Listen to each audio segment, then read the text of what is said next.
12th, 2025 meeting of the Delaware County Board of Commissioners. And I would like to ask Olentangy Liberty teacher and coach Jared Mills to lead us in the pledge, please. Thank you. I pledge allegiance to the flag of the United States of America and to the republic for which it stands, one nation, under God, indivisible, with liberty and justice for all. Thank you, Jared. I'm Barb Lewis, president of the board. To my left is Jeff Benton, vice president. To my right, fellow commissioner Gary Merrill. We have our administrator, Tracy Davies, deputy administrator, Don Houston, and other deputy administrator, Eric Hostetler, and our clerks, Jennifer Walraven and Brandy Wilson. We can begin. Resolution number 25-433, in the matter of approving electronic record of proceedings from regular meeting held June 9th, 2025. So moved. Second. Oh, sorry, I was doing that. Discussion, vote. Vote on motion 25-433. Mrs. Lewis? Aye. Mr. Merrill? Aye. Mr. Benton? Aye. We do not have any public comment today. That brings us to item number 3, resolution number 25-434, in the matter of approving purchase orders and announced certificates and payments of warrants in batch number CM APR 0611 and memo transfers in batch number MT APR 0611. So moved. Second. Discussion, vote. Vote on motion 25-434. Mr. Benton? Aye. Mrs. Lewis? Aye. Mr. Merrill? Aye. Resolution number 25-435, in the matter of approving travel expense requests. So moved. Second. Discussion, vote. Vote on motion 25-435. Mr. Merrill? Aye. Mr. Benton? Aye. Mrs. Lewis? Aye. Resolution number 25-436, in the matter of granting annexation petition from agent from the petitioners, David Hodge Esquire and Eric Zartman Esquire, requesting annexation of 50.885 acres of land in Trenton Township to the city of Sunbury. So moved. Second. Discussion? Any discussion? Okay, vote. Vote on motion 25-436. Mrs. Lewis? Aye. Mr. Merrill? Aye. Mr. Benton? Aye. Resolution number 25-437, in the matter of acknowledging receipt of annexation petition from agent for the petitioner, Michael R. Shade, attorney at law, requesting annexation of 175.80 acres of land in Delaware Township and 175 acres of land in Troy Township for a total of 350.8 acres to the city of Delaware. So moved. Second. Discussion? Vote. Vote on motion 25-437. Mr. Benton? Aye. Mrs. Lewis? Aye. Mr. Merrill? Aye. Resolution number 25-438, in the matter of appointing and reappointing members to the Delaware Morrow Mental Health and Recovery Services Board. So moved. Second. Discussion? Good morning, Commissioners. Jane Hawes, Director of Communications. We have before you a resolution recommending the appointment of Brittany Mofert to the board and to the Mental Health and Recovery Services Board, and John Cruz, who has been serving on the board, is interested in being reappointed, and we do recommend that you reappoint him. Okay. Any comments? I'd like to thank Bob Horrocks, who's not being reassigned or reappointed. Was not available to do that, and so I want to thank him for his service. He's done that and so many other boards and so on, and welcome the reappointment and the new appointment. Appreciate their service, and I'm going to have breakfast with Bob next month, and I'll personally thank him for his service as well. Yes, outstanding job, wherever he is. He did a great job here too. Vote, please. Vote on motion 25-438. Mr. Merrill? Aye. Mr. Benton? Aye. Mrs. Lewis? Aye. Thank you. Thank you. For item number 8, we have a guest this morning. Jared Mills was going to give a presentation to the board about a children's museum. Welcome again, Jared. Well, thank you for having me today, Commissioners, and thank you, Tracy and Jennifer, for helping get this set up. So I'm Jared Mills. As Mrs. Lewis mentioned, I'm a teacher and coach in Olentangy Schools, Olentangy Liberty High School, and Olentangy Liberty Middle School. We have Lee Siegel, one of our board members here today, and Mary Homan, a community member who's helped us through the process of trying to make this dream become a reality. I just wanted to give an update. I know Will Wang, who is the president of the Powell Youth Council, who's not here today because he's in an OLTNG enrichment class, maybe has reached out to the commissioners in the past. So we have been working, we've had some conversations with Delaware City Council. I've had some conversations with Ohio Wesleyan University, and I wanted to kind of just put myself in front of the commissioners today so that we could kind of officially meet. You came to a meeting with Phil Smith at Ohio Wesleyan back in May of 2024, and Ohio Wesleyan has been blessed with some donations that they have allocated towards a library and art center and towards their track and field program. So it's been a blessing to see Ohio Wesleyan, progress in that regard, and we're still having some conversations about potentially partnering with them on the Children's Museum, but it's a little bit on hold right now. But kind of the dream is to bring together the Delaware County, Delaware City, and Ohio Wesleyan to find a location and make this happen. So I think it's within the larger story of Delaware County. As a coach, ESPN has released some data about their belief to capture children by the age of 5 in regards to their sports fandom in order to keep them into adulthood, so that those adult fans, and I don't know if we're fans of any particular sports team up here, but even Cleveland Browns fans stay fans even though they don't win football games, because ESPN knows if you catch them early that they will stay fans for life. 7 times more likely if you catch them by the age of 5. And so my dad caught me as a New York Jets fan. I'm from New York originally, and I still root for them, even though they haven't made the playoffs since 2011. But the same thing applies for education, even more so. So when my daughter was born in 2013, my wife and I wanted to think about ways where we could enhance her educational opportunities and enrich her learning before she hit 3rd grade, because that is really the indicator that a lot of research supports that their academic performance in 3rd grade, especially with regards to reading and math, is a great indicator for their academic success beyond, right, into high school and college and beyond. So we decided that of a number of things that we were going to do, we started exploring children's museums, which I had not had much experience with up until my daughter hit about 3 and 4 years old. And we've been to over 25, maybe close to 30 children's museums, from Long Island, New York to Ann Arbor, Michigan, and I apologize for bringing up Ann Arbor in here, but, all the way to St. Louis, down to Naples, Florida, everywhere in between. Ohio has children's museums in Lancaster and Mansfield and Findlay and Toledo, Cleveland, Cincinnati. COSI kind of has, on the 2nd floor, children's museum set up there. So we've been to a lot, and my daughter's now entering 7th grade, and I don't know that I can point Children's Museum as the only indicator, but we've been to a lot, and we've been very purposeful about learning through play with her, and she's a proud dad, doing very well. She's at Liberty Middle School, where I teach, so she's heading into 7th grade there. Delaware County does not have a children's museum, and living in Delaware County, I've been a teacher in OLTNG for 25 years, and I've been in Delaware County, that whole time, and live in Powell right now, and I've lived in the city of Delaware. And the fact that we do not have a children's museum, I think that is one area where we are potentially missing out on opportunity to, kind of service our community. Children's museums and the mission statement that we met again as a board last Thursday, just having this discussion, just trying to keep it alive, keeping the discussion alive. You can see on the screen here the mission statement of creating a museum that will provide a safe environment for children to develop as learners through the action of play. And the target here is ages 3 to 10. Next, I talked about that 3rd grade indicator and allowing students to have a place where they can engage and learn and have fun and play.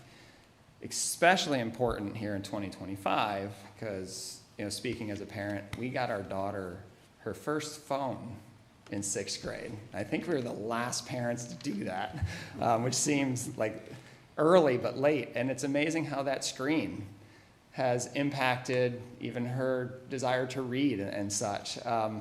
And we've had to create some guidelines and to allow that to be a functional part of her life, but with guidelines, and so she's not distracted from learning. But kids are on screens really early, right? Really early. You see a lot of young kids with tablets at restaurants and grocery stores, and where in church, right, wherever they might be, and it's pulling them away from play. And ESPN understands the importance of play for their market, but as a teacher and a coach, the importance of play educationally, significant as well. So just a little bit about me, as I already shared, but I have had, I'll humbly say, some success as an educator. I've done a lot of research and grown as an educator, and I feel like as an educator, I am a reputable source to represent kind of the initiative of a children's museum. So I talked a little bit about our mission already, so I'll jump over that. I just want to share some data. So children's museums are in 48 states and 20 countries. There's over 400 museums in the Children's Museum Association. They have a podcast, actually, that's really worth listening to, where they interview experts in education. So I might recommend to anybody listening to look up the Children's Museum podcast. There's a link on the American Children's Museums page, or the Association of Children's Museum page. I mentioned some of the cities in Ohio. Athens is one of the most recent. Mansfield's is really a model. That's something we want to do in Delaware County, because they started small, just a couple thousand square feet, and now they're over 10,000 square feet in a facility that's been built within the last 5 years. So they are a great model on how that might look for Delaware County. Perfect location, when we look at all the elementary schools, it's growing. I don't need to tell you, Delaware County is growing, and it's growing fast. I mean, I've seen that change in my 25 years in education. It just in Olentangy schools. It just seems like we need a new building every year, right? And there's land for new buildings and growth to come as well. Powell, where I am living right now, Delaware City, where we're in right now, and other areas in Delaware, the towns are thriving. At the same time, there are some buildings there's some open buildings that are still for rent or lease that I think as areas that could be filled, because the Children's Museum economically, which I can share here in a moment, they bring in a lot of people from outside of town. My daughter was actually talking to me this morning, interestingly enough, about roller coasters in Ohio. And I said, Sandusky is the roller coaster capital of the world. People come from all over just to go ride roller coasters.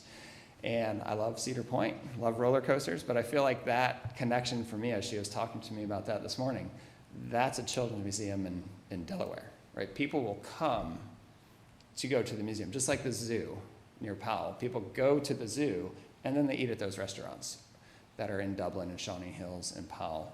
I feel like this is an attraction that's going to bring more people here. And so if you own a restaurant in Delaware City or wherever that might be in Delaware County, right, that's going to be a huge boom for those areas, right?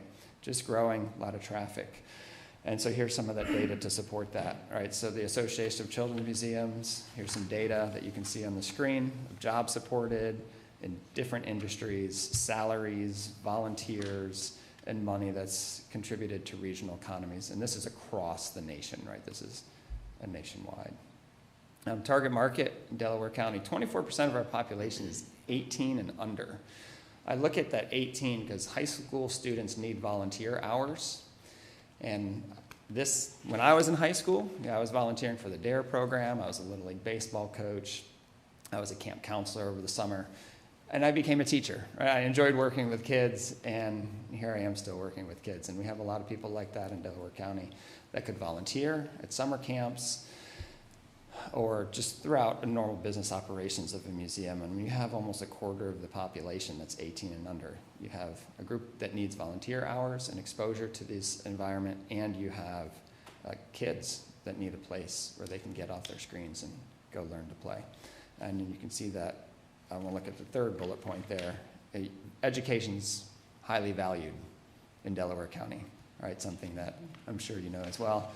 And at Liberty Middle School, we're the 4th ranked middle school in the state of Ohio, over 1,000 middle schools, right? Because our parents speaking for the parents in my community, they value what we're doing and they want us to do it well, and this would support that. So without taking too much more time, thank you for being engaged listeners. We're the #1 county in the state of Ohio, I would argue. We're one of the leading counties in the United States of America. And I think we should be leading this educational initiative. So not a question you need to answer right now, but my question is, like, what are our next steps, right? Just something to think about. If this is going to happen, and I really love where I started, the partnership, Ohio Wesleyan seems interested. Obviously, they have a couple of big projects going on right now, so, but they seem interested. Delaware City Council, I've had some nice conversations with them, and I stand here before you today to share this information as well. So hopefully I didn't take too long. What questions might you have before I step down? Any thoughts, questions? I have some, I'm gonna call this an observation, not a critique. Sure, sure. I couldn't remember, I knew we went to the meeting last year, and you Yeah. said May, so I figured it was over a year. Yeah, so May we're of right at a year. 24, yeah. A little bit over a year. I don't think, we knew the other commissioners had been invited, so during the Q&A, we made it clear we really couldn't ask any questions, because we didn't Sure. know what the ask was going to be. Yes, I remember that. You yeah. remember that? Yes, yes. I think you were the presenter. Yep. But we did assign someone after that meeting, and I checked with that person this morning. He's made a number of calls. He's never had one of them return. Now, I think he may have made them to Phil, but I assume Phil would have passed them on, I assume. And, but just to confirm this morning, I asked the question, have you ever heard back from anyone? Because I kept asking, have you heard anything? Have you heard anything? And never heard anything. So that's just, let's call that an observation. Sure, absolutely. Communication is extremely important. Yeah. So just think about that going forward, the importance of communication. And to the degree you want us involved, this person that we've assigned to it is willing to be involved and make some sort of evaluation based on what he learns. And by questions like, what is the traffic that's going to be created? I'd like to visit one personally to see what we're talking about. So if there's one out there that you think would be particularly helpful, if you would make sure that I know that name or that city, and I will, over the next few months, try to make a point to get to that one and look at it. Yeah, I would say locally Mansfield would be. So that's a good one. It's Yeah. reflective of what you're talking Yeah. about. My son, who's about to be 5, loves it. Yeah. More than COSI. I say, what did you do today? He goes, I was a police officer, I was a fireman, I was a chef. Yeah, you probably should come up here if we're going to talk, because you can't be picked up, so. Yeah, Mansfield has really, the way they have developed their museum over the time that they've had it, which has been over a decade that it's been in growth there. It's been very community supported with some big donors. So that would be the one I would recommend. And I'll make you a promise, I'll try to do it this summer. If you want to accompany me, to kind of give me some idea of how that would compare to what we're going to do here. Absolutely. We'll get a county vehicle and we'll go up there. And Mansfield's an hour away, so that's close enough. If you're willing, I'm willing, Absolutely. okay? Yes. No promises other than for me to learn more than I know right now. Yeah, I say as a teacher, I should be able to make some time over the summer. Well, I kind of made that assumption on your part. Yes, yeah. And so I appreciate, those are my comments. Yeah, and thank you for the comment with regards to communication. So I will follow up with Phil Smith, because he's been the contact at Ohio Wesleyan. And the make person's sure in that the we- room, I'm not going to identify him by name. He will reach out to you after the meeting and Oh. make sure you have his contact information. Absolutely, thank you. Thank you. After the meeting last year, we determined that we really thought it'd be better if we identified another person other than the three of us. Okay, perfect. So you may not be aware of any of that, I'm not Yeah. sure. Okay.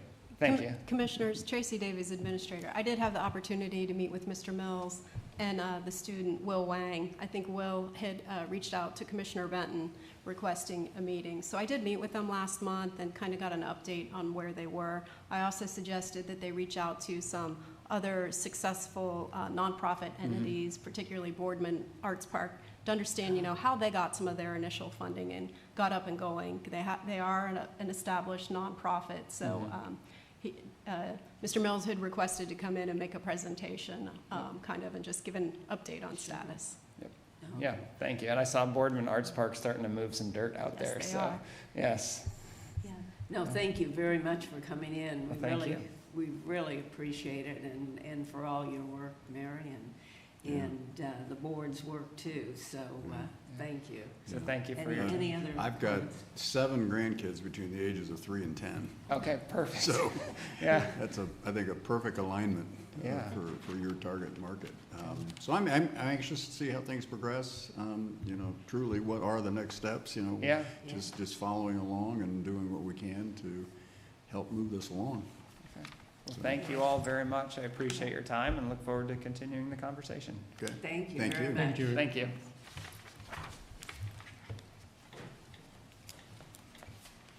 Our next item is number 9, Eric Pencow, the Executive Director of Guardianship Services Board. Welcome, Eric. Morning, friends. Eric Penkel, Director and Attorney for the Delaware County Guardianship Services Board. And to highlight something that Mr. Mills just said, I am wearing Cleveland Brown socks that are littered with pierogies this morning. So, my pierogi brown socks. They got rid of a really good quarterback for this guy they brought in who's been worthless. But, Baker Mayfield. Yeah. it had to be named Right, Baker right. Mayfield. Oh, thank you, yes. Yeah. We're known to That had to step be on the our feet. worst deals ever in the history of Cleveland Browns. Well, I think me and Mr. Hochstetler can agree with you there, Commissioner Mill. So, I don't think he's wearing his brown socks today, though. Are you? Oh, he doesn't Wait. have them. He burned his. Okay, Um, okay. I am pleased to come and present an update about the status of our board and the good work that we're doing here in Delaware County. I would like to first just thank the commissioners and Tracy, John Melvin, and the IT staff and everybody else at the county for helping the transition into Bigsby be so smooth. We are officially in Bigsby. It is a far better location for us. There are less sewage problems, bee problems, and bat problems there than down at the DD Board building, obviously. But the welcome that we've received there has been tremendous. Good people, good friends, and it's been really, really a godsend. So thank you very much for that and all your support in that regard. One of the things in the Bigsby Center that I walk by is signs on the wall. There's two signs in particular, and I'm sure that Jane may have had something to do with it. But they say the following. They say, Delaware County is where prospering farmlands meet urban centers, offering exceptional services, safe neighborhoods, excellent public schools, and high-wage jobs. It also says right next to that, we strive to build an educated workforce and communities with shared values that sustain economic growth and create high standard of living. And it's interesting because we put these phrases up on a wall and sometimes we walk by them, kind of just go about our day. But I try to take a moment each day that I walk by them to read them to remember all the good things that Delaware County does and all the good things that our guardianship board is doing. And one of the things that I tell my staff constantly, and I'm praising them and telling them what the good work that they are doing, because we really are truly serving Delaware County's most vulnerable people. Those are our folks with mental health disorders, developmental disabilities, dementia. I've had a few folks with physical ailments like TBIs and things like that, that have really focused my mindset on what it means to live here in Delaware County and what it means to build a great community. And the most important thing I think that this highlights in these sayings that are on the walls of Bigsby is that we offer exceptional services here in Delaware County. And I'm proud to be a part of that system. Have had the pleasure to get more involved in community outreach, especially with Stepping Up. I know Commissioner Lewis is intimately involved in that. With Cassie Neff, was pleased to have a booth at the Source Point Fair out at the fairgrounds. I think it was last week or the week before. Also, the fair that was put on at the Bigsby Center through Southeast, that was well attended. Probably would have been more well attended if summer hadn't turned into spring or winter and the rain and how cold it's been. The weather's been just a real kick lately. But the board itself, we are as of yesterday at 54 folks that we are serving. We have several more hearings set. I think we have 4 or 5 hearings set still. We have several more referrals in process that we are going forth. There is the possibility that we will see an influx of guardianship cases. There is an attorney that is taking a position as a magistrate here locally, and we're waiting to see what, if anything, is going to happen with his guardianship cases, if we are going to receive any of those. I've reached out to that attorney, still waiting to hear from them to see if we are going to get his cases. So that may be a double-digit influx of cases into us in a short period of time, but I'm still waiting to hear on that. It may come to nothing, but we're trying to prepare for that. Staff's doing good. Staff is still out in the community helping folks. We really are, I believe, making a difference in folks' lives. I had Cassie, just one of our cases, pull up records for one of our cases. And this individual, from the beginning of 2023 to about a month ago, had been in the jail about a year, about 330 some odd days he had been in the jail. Since we took guardianship in September, we've cut that down precipitously. He's only been in jail for one stint for a little under a month. That may not seem like much, but when you talk to the sheriff about how much it costs to house somebody in the jail, one of the things that I do is I work with the Chamber of Commerce to put on the leadership days, and I do the law enforcement and courts days, and our day that day always ends at the jail and doing a jail tour.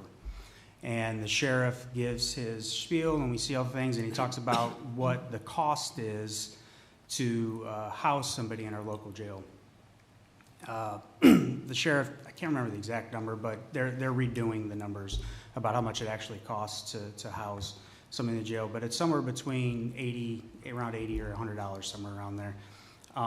But the fact that we've been able to get this one person medicated, housed, and things like that over the last, that's September, my math's not good, so that's about 7, 8, or 9 months, however long that is, that's been a real cost savings to the county, keeping folks that are normally in and out of incarceration, keeping them out of incarceration is a real cost savings to the county. So we are striving, we're having good luck. It's not perfect. Guardianships aren't perfect. They're not a panacea. They're not a cure-all for everything that ails all of our folks.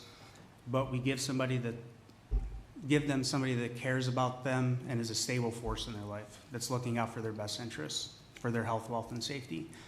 So I am not here to ask for any money or anything today. I am just here with glad tidings and thankfulness from us to say that I love being in the ecosystem that is Delaware County, and I think we're starting to make good progress, and we continue to build.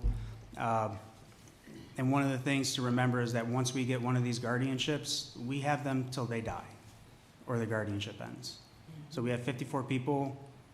They're going to be with us till they die, or for some reason the guardianship ends. We've had a couple deaths already this year. One was a sweet little old lady at the age of 93 who lived a good long life, and we had another individual die at the age of 23, very suddenly.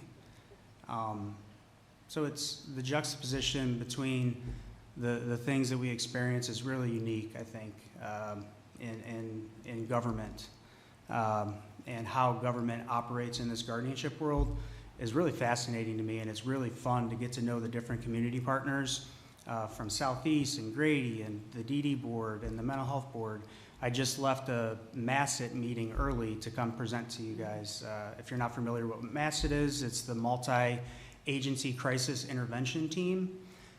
It's a coalition of community partners that get together once a quarter at least to discuss different provider agencies and the needs that folks have and follow up. It's agencies, Commissioner Benton, like Helpline, Jeff Fischel was there, the Mental Health Board was there, Southeast was there, Cassie Neff was there, Otto was there, the dog. So you know it's an important meeting if Otto shows up. You know, I continue to go to these meetings. I continue to give presentations. whether it be at Source Point, whether it be in front of JFS, whether it be at the Source Point Fair. I continue to go out and advocate for guardianships and Delaware County in general, and the good work that everybody does here. And it's amazing how the guardianship touches virtually every aspect of this county, because we are that individual. When you become guardian of somebody, you are that individual. And you learn all the different aspects of their life and how they are interacting with the police or the hospital systems or the government. And you really get to touch their lives in an impactful way and get to know the community partners in a more impactful way. So again, thank you for your support, and I'd be happy to answer any questions if you have any. I just have a couple of shorties here. Sure. Thank you, Eric, for coming in. Where do you get your clients? Is it mostly from the court? So our referrals come from any and all community partners. Okay. They come from Grady Hospital, they come from Ohio State, they come from Southeast, they come from Maryhaven, they come from the probate court. The position that I've taken is because we receive money from the county commissioners, we won't take referrals just off the streets, but if somebody needs a guardian, we will find a way to get them a guardian or find and hook them with a community provider that will get us a referral. So the referrals can pretty much come from any of our community partners. To give an example, we had a guy who is in his 60s and wasn't really hooked up with the local community provider, and was in desperate need of a guardianship. And we talked with the family and actually received the referral from a local attorney, Dennis Pergram, is actually who started the referral process, ironically enough. It just kind of came out of nowhere. And we looked at the guy and we're like, well, you're not really hooked up with any community partners. Like, how can we navigate this to get you what you need? So we found out that he was seeing an Ohio Health doctor. We have a contract with Ohio Health. We worked with Ohio Health to do the referral and brought him along with, I believe he is with another local community partner. So that person wasn't necessarily hooked up with one of our main community partners, Okay. but we found a way to get his referral in, and we're his guardian now. But we will find a way to get the people the help that they need, no matter what that takes. Mhm. So, and again, because the commissioners support this, I look at this as a county agency. This is a benefit to all Delaware County residents. And that support is not in other counties, I can tell you, that have similar service boards. But I have taken the position, and I believe the commissioners, you would all support that idea that this is a benefit and a service for the community, and I will continue to do that. What really are some of your greatest challenges in Housing. Sorry. Housing? Okay, okay, yeah. Housing is our number one challenge. We have an individual who we took guardianship of yesterday who's homeless here in Delaware, and we cannot find him housing. And we are rummaging near and far. We have people as far away as Millersburg. In fact, several of our people are at a group home in Millersburg and Loudonville.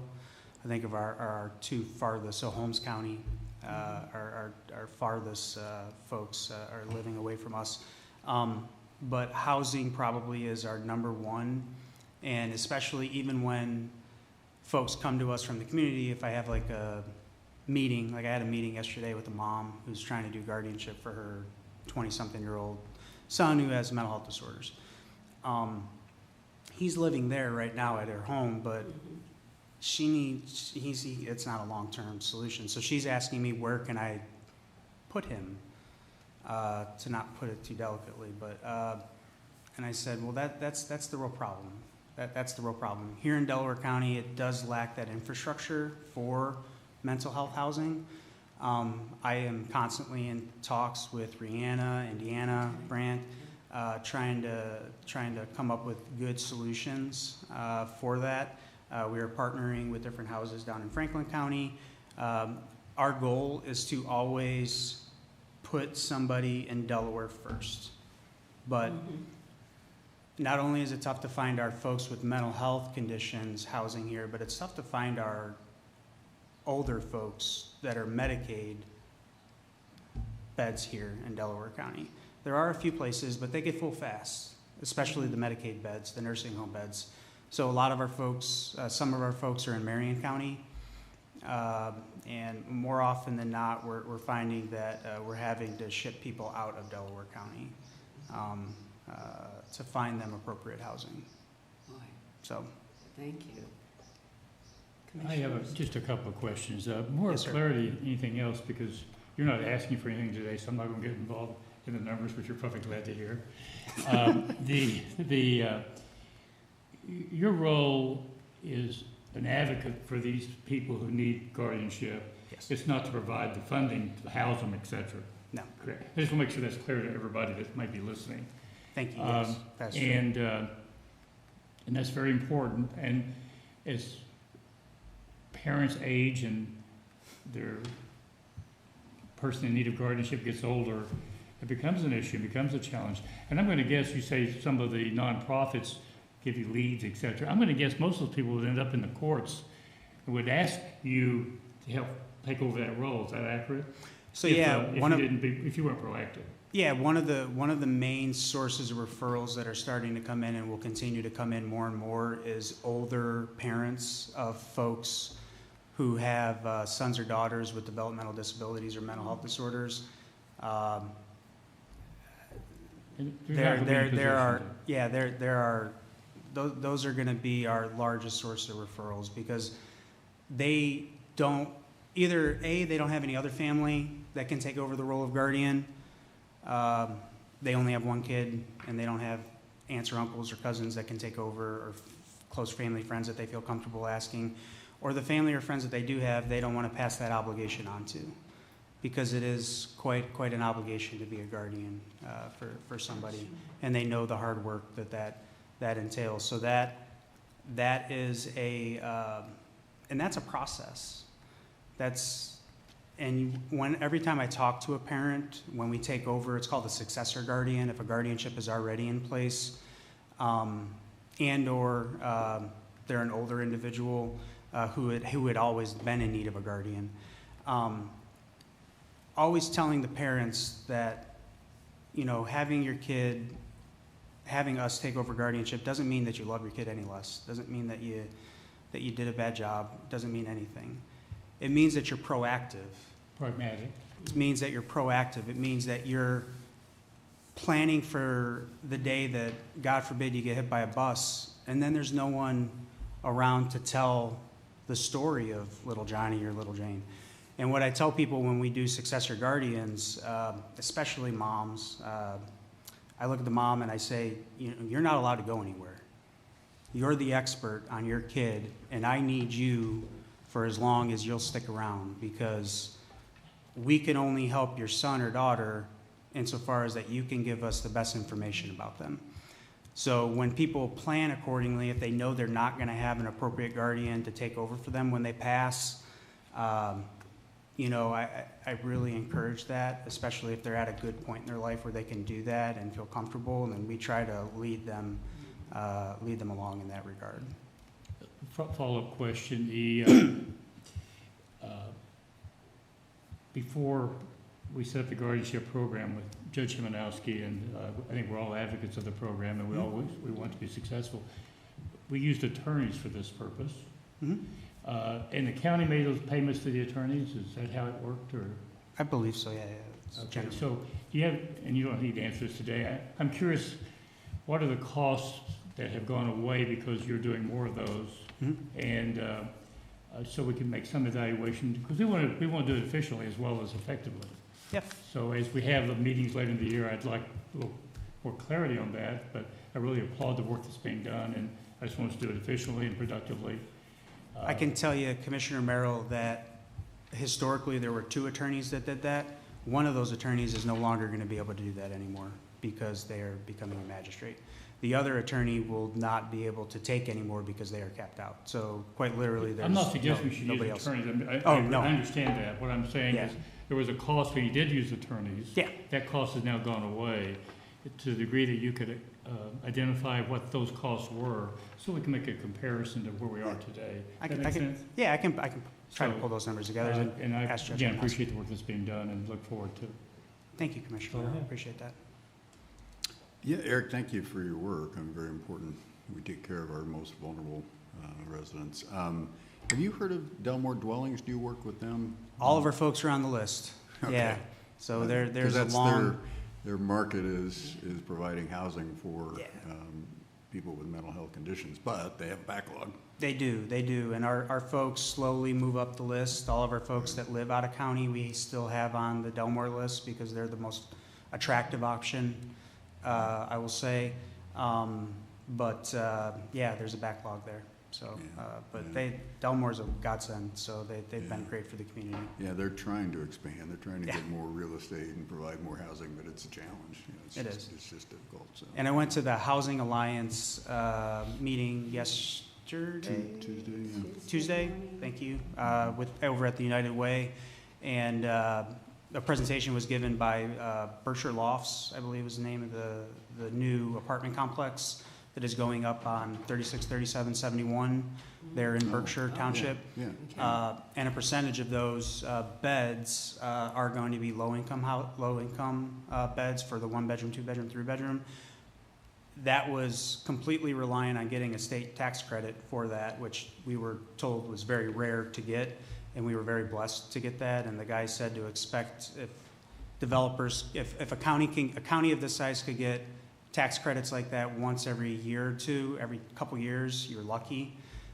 So it's low-income housing, so to speak, lower-income housing is difficult to come by in Delaware County just because of the costs, but there is some progress being made in that regard with Delmore and then this Berkshire Lofts. But even that, only I think 6 or 7 of the one-bedrooms there are going to be means tested to income. So, but I'll take it. I'll take it. You guys put a cottage outside in the parking lot. We'll take advantage of it. So, All right, thank you, Eric. thank you, ladies and gentlemen. Thank Appreciate you. Eric, very Yep. much. Item number 10, resolution number 25-439, in the matter of approving first extension of lease agreement with the Alpha Group. So moved. Second? Discussion? Morning, Eric Hostetler, Deputy County Administrator. The commissioners currently lease the facility that Alpha Group of Delaware utilizes, and the term for that lease is up this summer. There was some state funding for that facility several years ago, and the resolution before you would extend the lease through the term of that financial arrangement with the state, and then we can evaluate what to do with the facility at that time. And how far out is that? 2031? Yeah, February 28th, 2031. I believe that the term of that state funding agreement ends earlier that month. Okay, Okay. that makes sense. Any other questions? Vote, please. Vote on motion 25-439. Mrs. Lewis? Aye. Mr. Merrill? Aye. Mr. Benton? Aye. Resolution number 25-440, in the matter of approving the temporary use permit application related to Alpha Group Delaware event. So moved? Second. Discussion? As a part of the discussion about the previous item with the lease extension, Liz Owens had contacted me about a permit that they need from the city of Delaware for putting up a tent for an event that they have.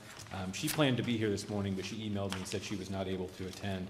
I have limited information on this event just from her email. She said the tent permit has been requested for our annual meeting on September 11th. We will be putting it on our side parking lot for guest tables and a stage. We expect about 140 to attend. Since we own the property, City of Delaware requires the owner to sign off on that application for a permit. So that's what this resolution does. Okay. I don't have a problem with it. They do things correctly. They've had big groups at their various venues before. Yeah, she indicated to me that they've done this many years in a row, and the city had just changed their permit, so now they need to get our approval. If you're wondering why we haven't had this So we'll come be up getting this before, every year now. probably. Yeah. Okay. Vote, please. Vote on motion 25-440. Mr. Benton? Aye. Mrs. Lewis? Aye. Mr. Merrill? Aye. Thank you, Eric. We have our public hearing on the applications to add certain real property to the Concord Scioto Community Authority District. Welcome. Good morning. Yeah, my name's Tyler Compton. I'm with the law firm Bricker Graydon, based out of Columbus. We work with the New Community Authority, the Concord Scioto New Community Authority, as well as the statutory developer to put together these applications for the addition of properties to the New Community Authority. So we have in front of you, we had submitted the applications previously back in May, and so now we're asking for a vote and consideration on the approval of those applications to add the properties to the Community Authority. As part of that process, we have a hearing requirement under the Ohio Revised Code. And so I'm here to answer any questions or provide some more information that anyone may have. So. Okay. As far as the, what is being added, if you could tell us a little bit about why it's being added? Yeah, there are two sections of properties. They're located on the east and west side of Sawmill Parkway, just south of Clarkshaw Road. These developments are hopefully being used for future homes to be built. One of the developments, it's proposed, will include 254 single-family homes and 136 townhomes. The other development will include 208 townhomes. And so as part of this process, the New Community Authority, as a quasi-governmental entity, assists the development with certain infrastructure that needs to be in place in order for these homes to be built. That includes roads, sidewalks. One of the primary focuses is the water and sewer hookups. So the NCA's role in this is to add the properties to their district, and then when the time comes when all those infrastructure components are ready, then the authority will issue bonds, and the payment of those bonds are paid back via community development charges that are placed on the homes as they're completed and sold, so that the community members who are actually benefiting from these infrastructure improvements are the ones that will be paying these charges and paying back the debt service on those bonds. Okay. Oh, thank you. Any other questions? Yeah, really. I'm not aware of any objections from anybody on this, so no questions. Thank you. Vote, please. First, I'm going to Oh, note first we the have to- close of the hearing at 10:18. Yes. Okay, thank you. Sorry, Eric Hostetler, General Counsel. Could you just make sure that anybody else who wants to speak at this hearing has an Oh, opportunity? yes, point, good yes, point. we already, does anyone else to speak? Anyone else wish to speak on this issue? Anybody else? I see none of our audience is coming forward, so thank you. Okay. All right. Proceed. Resolution number 25-441, a resolution approving the applications to add certain parcels of real property to the Concord Scioto Community Authority District and to amend the petition for establishment of the Concord Scioto Community Authority as a new community authority under Chapter 349 of the Ohio Revised Code. So moved. Second. Any more discussion? Vote. Vote on motion 25-441. Mr. Merrill? Aye. Mr. Benton? Aye. Mrs. Lewis? Aye. Thank you. Thank you. Thanks. That brings us to item number 13, resolution number 25-442, a resolution approving an addendum to customer supply agreement between Freepoint Energy Solutions and the Delaware County Board of Commissioners for electricity generation. So moved. Second. Discussion. Thanks, Commissioners. Justin Navi, Director of Finance. This item's been submitted to add 3 service addresses to the electric supply agreement that was recently established with Freepoint Energy. Apparently, these 3 properties were, they're in the city of Delaware, and they were inadvertently added to the aggregation program in the city. So that's being taken out and added to our existing agreement. Okay. Any I was questions? wondering what the background was. That helps. Vote, please. Vote on motion 25-442. Mrs. Lewis? Aye. Mr. Merrill? Aye. Mr. Benton? Aye. Great, thank you. Thank you. That brings us to administrator reports. Good morning, Commissioners. Tracy Davies. Just wanted to note that Eric Hostetler was down at the State House this week and testified on House Bill 247. It was a third hearing regarding vicious dog laws, and he did a fabulous job as always, but just wanted to note that he's likely has been successful in getting some of the language changed. We're supportive of the bill, but we just thought there were some tweaks that could make the bill better. So Eric did a really great job, and I just wanted to mention that. Oh, great, thank you. Dawn? I have nothing, thank you. Eric? Commissioner Benton? Just a few things. Had the states, went to the State Advisory Board, the agricultural easement program yesterday, and out in Reynoldsburg, and things are moving along. Got probably 44 easements that will be processed this year, approved, processed. Actually, none in Delaware County this year, at least at the current state. CCAO Taxation and Finance Committee meeting yesterday, a long conversation about primarily House Bill 335. I think it's House Bill 335.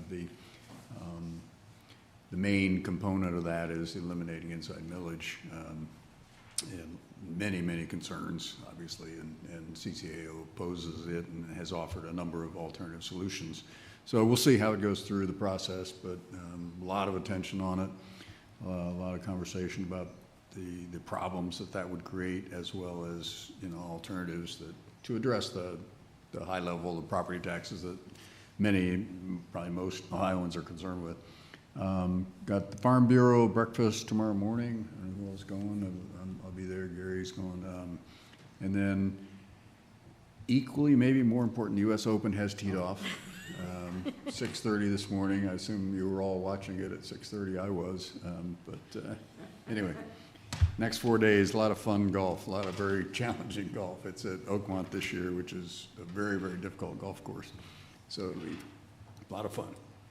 Yeah, we just returned from vacation middle of this week, so I got a really busy day today. I'm going to attend this ribbon cutting for Lucy Ridge grand opening this afternoon before I go to another event at 7 o'clock. And tomorrow I'll be at the Farm Bureau meeting. Every year it works this way. I've got to leave early because there's of course a board meeting, and I wish we could pick a different day, but it doesn't work that way. So I'll have to get out there by 9 to make that 10 o'clock. There's also, to your comments regarding the changes in the tax, there's CCO has a virtual board meeting tomorrow, which I will miss but they're going to give me an update later in the day of what I missed, and I think we all kind of know where we're headed, and hopefully, we don't know where we're headed. We know the conversation. Yeah, there's a lot of concerns about it, and as there should be, and so on. So it's a dramatic change from where we are, and a phrase I've used several times this week. I always worry about unintended consequences, right? Yeah. And I think they're considerable. Hopefully, everybody is thinking about unintended consequences. So, with that, I don't have anything else today. One other thing I do have, I apologize. 1:30 tomorrow. I invited the state public defender, who I had met very briefly at a CCO meeting, and she's going to come and she's going to meet with our public defender and Judge Shuck, and I'll be back in time for that meeting as well. I think it's extremely important, and I was very impressed when she spoke. I think it's very important that she understands how we do it in Delaware County. Right, our model is different. Really well. Yeah. So, and she was willing to come, and we had to reschedule once, but it is tomorrow at 1:30. So that's all I have. That's a very important meeting because we do it under Carlos Crawford's stewardship, our public defender, head of our public defender's office. And we'll be in our new office after the meeting tomorrow. That's right. Yeah. He does a wonderful job. Yeah, he does a fantastic job. Yeah. And an awful lot going on. We've all got crazy schedules trying to keep up with everything. There is a lot going on. And, as always.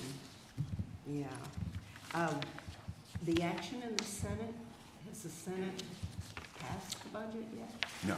They have not. They have proposed their version, and the they- conference committee to reconcile the differences is, I think, next week. I'm pretty sure it's next week, because there's a lot of differences. Right. Was the millage added, though, to the budget?